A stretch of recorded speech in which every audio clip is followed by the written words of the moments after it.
Fun fact number 106. Second time with the red hair. I'm going to read to you. So I'm going to have to put on my nerd glasses. Um, like you couldn't tell I was a nerd with or without them, It's too bad.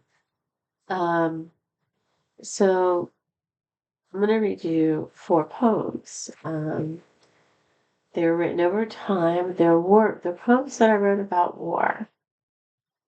I haven't written a war poem in a long time, and maybe it's time I write another one. But yeah, they're poems about war. And the first one I actually wrote when I was in 8th grade, and I was still doing rhyming poetry. And I'll tell you about each one as I introduce them. But this one I wrote in 8th grade, and I was doing rhyming poetry. And it's called Echoes. This is the first war poem. It's in the first poetry book. You can see that. The first poetry book that I wrote, 18 poems. And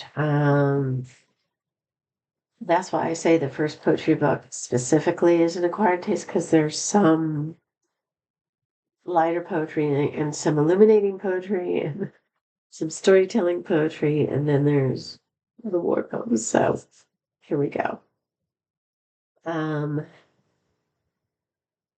It's called Echoes. War is a dangerous game. Now think, I wrote this in 8th grade, okay? So give me some slack. Here we go. War is a dangerous game. Heads of governments play to gain fame. Because of their stupidity, many die. Mothers' sons go off to war. On a bloody battlefield, their graves there lie. Where is the peace and quiet of before? Run off with the echoes of the bombs. Cities smashed into oblivion. Fields go up in flames. That's only when the war is done and they finally quit their games. Mothers look out their windows towards the shore, waiting for their sons to come home from war. Down their faces tears burn. Many sons do not return. I wrote that in 8th grade, called Echoes at War. Hasn't changed much in, I won't say how many years. Many, many years. Okay. This is my daughter loves this one, and the one I wrote has a partner to this one. This one is called The Last Cry. This one I wrote in high school. When I was a freshman in high school, I wrote a very different poem, and I submitted it to a poetry contest at a college called Dominican College, which was a Catholic college in our town, and it was still basically run by nuns, basically. I don't know if it was co-ed by then or not. I think it was. And you could submit, if you were in a high school in the area, in the county, you could submit poetry and win a prize. I know I won a poetry book. Was it Ogden Nash's poetry? I got a poetry book. I was one of the 20 finalists. I think the first, second, and third got some nominal cash prize, like $20, and was listed as the winner and got maybe a little plaque or something. But being in the top 20 finalists, I got an Ogden Nash poetry book. I don't even know if I still have it, but I still have the book of poetry that were the top 20 finalists. And the poem I submitted as a freshman in high school was a bit of beach. And so it was basically ocean poetry. And I got in the top 20. The next year, I think I was a sophomore, yeah. I submitted this poem, and I didn't expect to get in the top 20. And you'll see why, if it's a Catholic college, mostly run by nuns, probably not the best poem to submit. The first one was really cutesy-pootsy, just a reflection of a day at the beach type of thing. Um, this one's called The Last Cry, and my roommate daughter loves this poem because I wrote it to Echoes was kind of like, what the fuck are we doing type of thing, right? Um, just kind of saying what was and what the truth is. Last Cry is more of a picture painted of horror. And I will read that one to you now, and I believe I wrote it when I was a sophomore in high school, somewhere in there. So here we go. The Last Cry. Harsh is the breath of the sky today. It burns the trees and dries the waters, and melts the villages down to clay. The lady pops the bubbles on her arm. Baby to breast, she peels its skin. The baby sucks her red. Steam rises from its nostrils. Mommy wheezes and moves towards the ashes of her other child. A sound. Was it real? No. Just the breeze through the trees? No.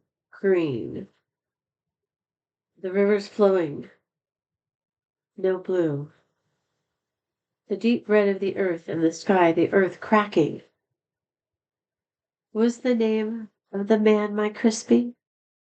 Something, something, Smith? Doesn't matter now. She rubs the bristles on her head. They fall to the burning earth. The stench of dried blood and burnt waste. She gasps. Whatever happened to the night? There is so much dust. The cry of the baby echoes through the hills. There is no one to answer. That's the last cry. I don't think the nuns like that very much. That is supposed to give you the imagery of maybe let's not do that. But not too many people have read it, I guess. So we're still doing stupid shit. Okay, so this one, the one that's kind of the companion to Last Cry. I was in junior college, probably my second or third year, because I just did that, and then I transferred to state and I did like 2.5 years there. And I wish I would have done 3 because I could have done a MIDI computer sound engineering thing, but I didn't. But I was taking like basic computer programming. They had the massive mainframe, and then we had computer stations in the lab, and trying to program loops and doing the basic language. And I was in there trying to finish a program assignment that I had, and the whole thing was like in a basement in the college. It was like the world could, it could have been raining cats and dogs. Anything could have been happening outside. We would have not known. And we were in front of our computer screens and mostly everybody was gone. And I remember one time my brother coming down and he was like, "You gonna have dinner?" Because in those days I didn't eat very much, like coffee, pretty much. Cafe mocha, things like that. So, um, uh, and he came down and he goes, it's dark out now? And I'm like, no, there's no windows in here. I would not have no clue what it's like outside. So I was there and I was trying to finish my program and there were some bugs in it and I was trying to, fix it. And, yeah, it was probably my second or third year of junior college. And this one's called The Last Laugh. That's why it's kind of the companion to The Last Cry. It is. Okay, here we go. The last line. Faces dashed against the wind. Splatter, splut, clay melts, crack, splinter, wood sparks. But wait, I haven't finished writing my computer program. The world can't end now. Forget love, life. What about time and justice? Just a little more time, maybe. No, this can't be happening. The computer's down. The keyboard is melting. My computer screen is laughing. Yeah. I shall have the last laugh. The last laugh. Ha ha ha, the last laugh. The last, the lost, the life, the laugh, the ha. That was the last laugh. A little insanity there.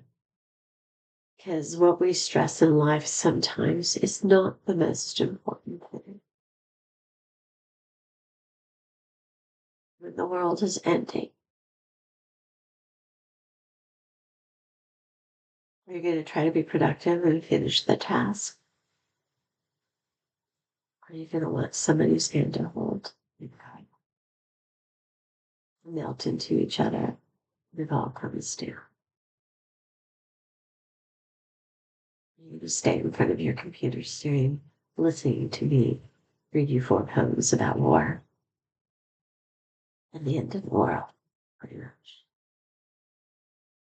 That's insanity.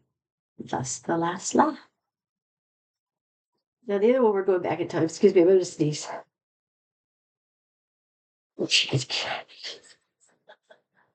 I usually do like almost a scream. So if I sneeze again, I'll sneeze sometimes for you when I do like the high pitched scream. I sneeze. Scares the shit out of people. But anyway, so this one I actually wrote in high school as well. And I believe this might have been my junior year of high school. I don't think it was my senior year of high school, but I think it was my junior year of high school. And I kind of had already written the last cry. I hadn't written the last laugh yet. I was thinking, let's go a different direction. You know, you have the echoes, which is very just like reality based. Here we go. Let's do the gate. Then you have the last cry, which is like, hey, let's not do this horrific imagery in reality. And then I went, well, I have the last laugh that is insanity, but it's the looping insanity, not the prioritization is sanity. That war often is, you know, let's kill these people because they're not attacking us, but hey, let's just destroy everything. Just happening right now in a lot of places. Lebanon, Iran. When I was in junior college, I had a boyfriend from Lebanon. And he told me about the horrors then, and here we are again. And Israel's never ended. That's always been. When I was younger, it was like Ireland and England, and that seems like that's over. They did something there, but Israel's been that. In Afghanistan, those wars have been going on forever, forever. Look at your history; they've been going on forever. And when I was in junior college, I had a boyfriend from Lebanon, and um, he told me about the horrors there as well. So yay! We haven't learned anything. Humanity, please do something better. Anyway, this last poem that's in this series, it's the fourth one in this series because I thought Last Cry and Last Laugh should go together, even though chronologically they weren't there, even though this one was written my junior year of high school. I wanted to go into the alternate reality fantasy, um, the disconnect and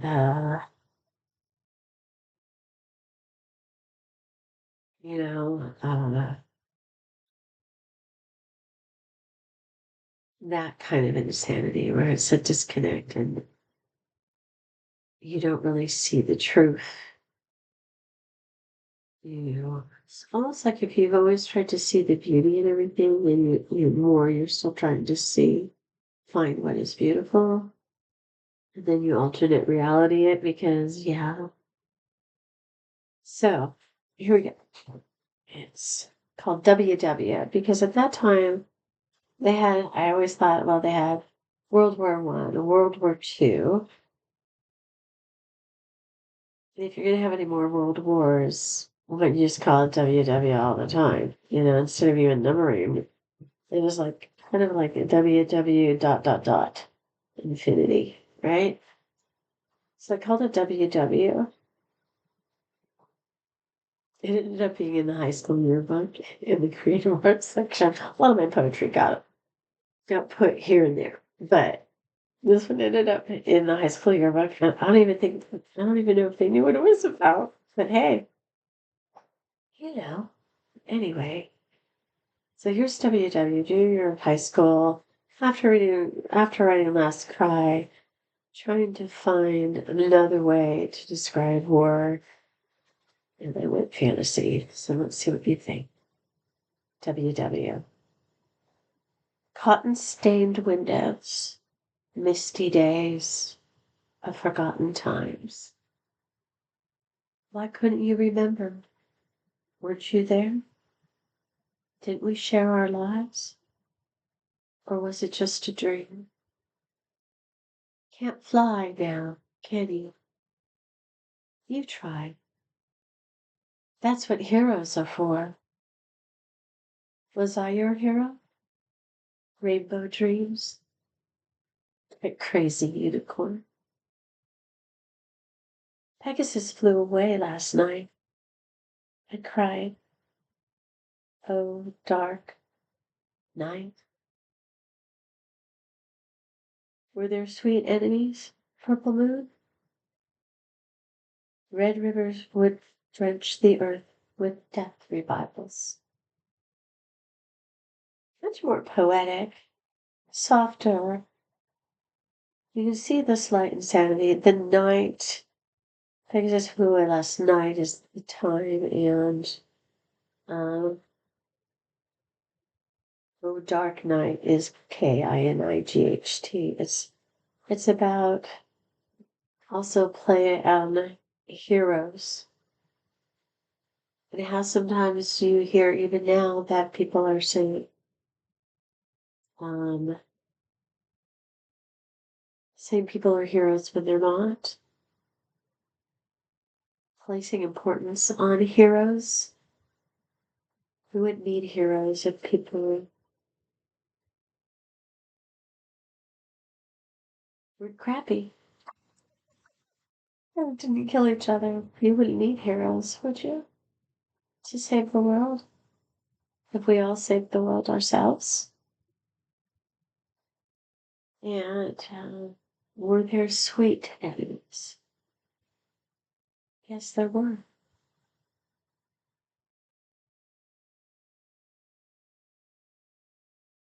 But we would never know because they're all dead now.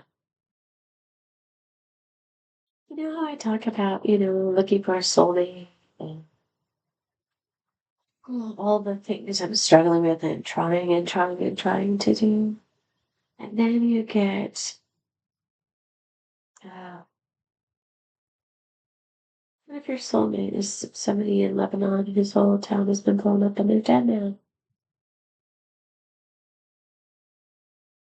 Then I guess I also have a philosophy, like if you really believe in God, you know, I think free will too, but if you really believe in a higher power, then you know that there may be a reason for even the atrocities.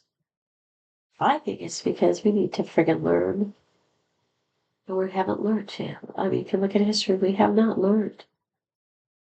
We have not evolved. Yeah. Or maybe I'll put it this way: you haven't evolved enough. I've evolved. I was born evolved, and what's important to you is not what's important to me. It's not the reality of it's not the reality of the cosmos. It's not the reality of the universe. It's not the reality even of this planet. If you put this behind right here, it's just fucking there, Kevin. What we prioritize is ridiculous. And right now it seems like what we prioritize is greed, laziness, jealousy, self-centeredness, selfishness. I'm learning selfishness for survival purposes and also trying self-love and all of that stuff because I've given a lot. But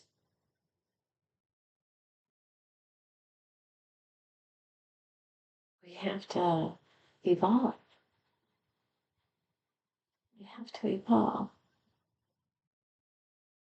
Right now, the planet's really dying, and a lot of people are dying. Why do we have data centers? I think we don't need data centers. We don't need all the stuff that we do now. I remember I worked in a furniture store at one point in my life. I remember thinking, how much furniture, if you have good furniture, how much more furniture do we really need on the planet? Okay, if we're overpopulating the planet, then yeah, you're going to need more furniture, but you're going to need more food and more water and more shelter and more other resources. Furniture is not your number one. You're not going to go, let's prioritize furniture. But it was like, there was so much furniture. I think that would be almost like a finite thing. Like you make the furniture, well, maybe you want some new furniture, sure, whatever. But your furniture shouldn't wear out that badly. You know what I mean? It's like a wasteful society type of thing. It's like really weird to me. How much furniture do you need? But air and water and food, those are very important things. Temperature control. Um, so much furniture do you really need?